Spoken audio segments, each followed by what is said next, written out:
Home with God, Chapter 25. Death is the passageway between the physical world and the spiritual world, and back again. So I'm painting the mural in the corridor of time by changing the vibration of the energy of life that swirls in me and around me. Yes, with your thoughts. You are painting ahead of you with your thoughts and with your words. Everything you say paints a picture of who you think you are and how you imagine that life is. And with your actions, everything you do expresses something about you. You are putting the pictures of every possibility into the mural. Everything that you ever thought was possible. Every hope, every dream, every worry, every nightmare is all in the mural. You have mixed your metaphor with quantum mechanics, which says that all possibilities exist. Exactly. And I experience the possibilities that I look at. That's it. That's the metaphor and quantum mechanics all rolled into one. Remember, it is quantum physics that says that everything observed is affected by the observer. The metaphor says the part of the mural you pay attention to is what you experience. Physics and metaphysics are saying the same thing. They're just using different language.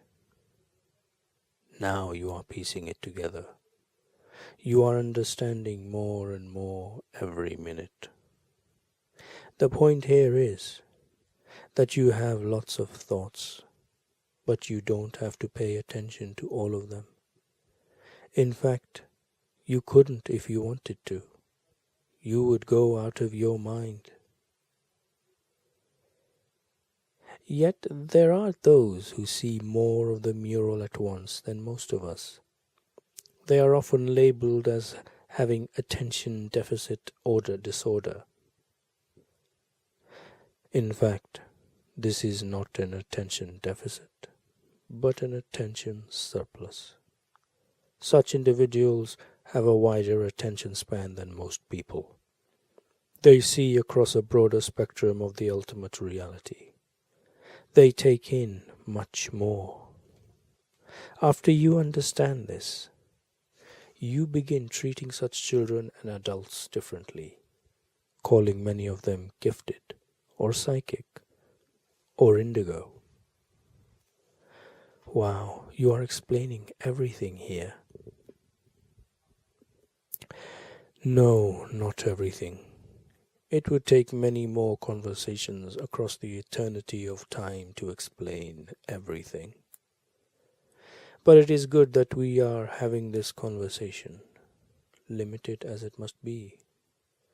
For when you even begin to really understand how life works and what death is all about, then you may at last feel at home with God. You have yearned for this experience for so long. It is time now. It is your time to evolve to the next level, to grow in your understanding. That is why your soul brought you here. That is why you are creating this experience. That is why you are producing this dialogue. I am teaching myself how to make life work here. Yes, you have been teaching yourself that all along. Now you are simply picking up speed. You are giving yourself the theoretical basis for life, using a bit of metaphor, a bit of science, bit of metaphysics, and a lot of spirituality. I got it. I see that. So now what I want to know is what I can do with it. How can I work with the pictures that I myself am painting into the mural of possibilities along the corridor of time? When you see a picture in your mind's eye of something that you do not choose as part of your reality, don't give it a second look. Picture something else. This holds true for everything in life, doesn't it? It does, and it also holds true for death. Which is the amazing thing. I mean, it's amazing enough to think that we are creating our own reality during life. It's absolutely mind-altering to think that we are creating our own reality after death. It's not so amazing when you realize that there is no death. Yes. Now understand the seventh remembrance. Death does not exist at a much deeper level. What you mean by that is exactly what you said earlier. Death does not exist as we have pictured it. Go on with that. I hear you better now when you say that there is this experience that we call death. But it is not an end to our lives, or really an end to anything. Death is really at the center of everything. It's the core of the apple. Yes, it is the central experience of your life. It is what leads you to the core of your being. It is where the seeds of new life are found. The seeds of new life are always at the core. Death is something you move through in order to get to the other side. It is the passageway between the physical world and the spiritual realm, and back again.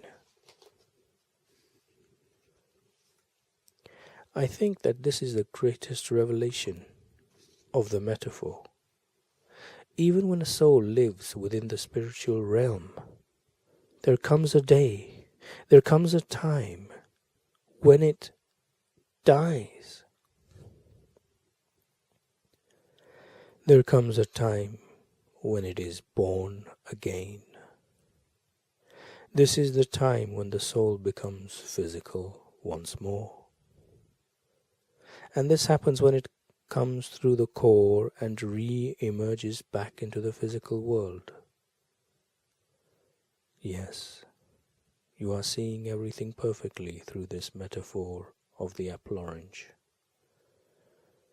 But that would mean that to the soul, that is precisely what it would mean. You have just hit upon the 13th remembrance. Birth and death are the same thing. The experience of death and the experience of birth are identical. At the center of the core of your being, yes. To your soul, yes. Both are simply energy attenuations, acting not unlike power transformers, facilitating transitions from one world to the next. The words death and birth could well be eliminated from all of your languages. The word creation could easily be substituted on both cases. Birth and death are moments of creation. They are prime moments. So instead of saying that so-and-so was born today, we could say that so-and-so was created today.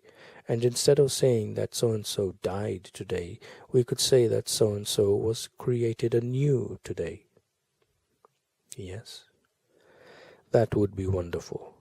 That would be far more accurate.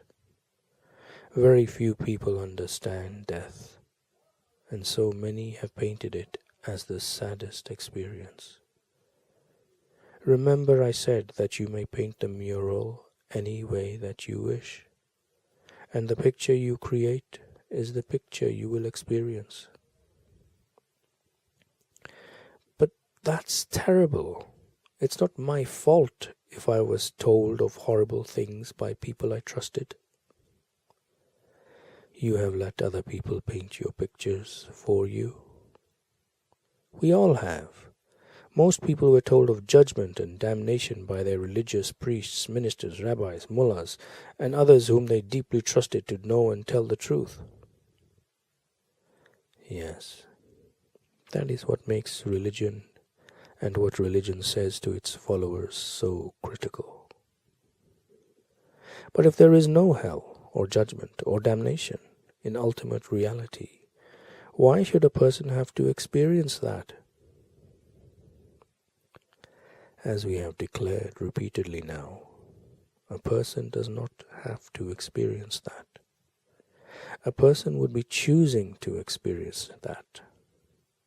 You do not have to follow the dictate of any belief system. Know to accept and embrace the teachings of any person. You may make a conscious decision to seek your own truth, indeed, to create it. You keep saying that I can create my own truth. You do it every day by what you believe. But if, as you told me earlier, a person is constantly creating at 3 different levels, the subconscious, the conscious, and the superconscious, why in the world would the superconscious, the highest part of us, not choose something other than damnation? Why wouldn't it create something else? You have been listening to every word I've said, haven't you? We are talking now about life and death in the most detailed and important way ever. Of course I have. Good. Because I have listened to every word that you have said. What's that supposed to mean? You'll see.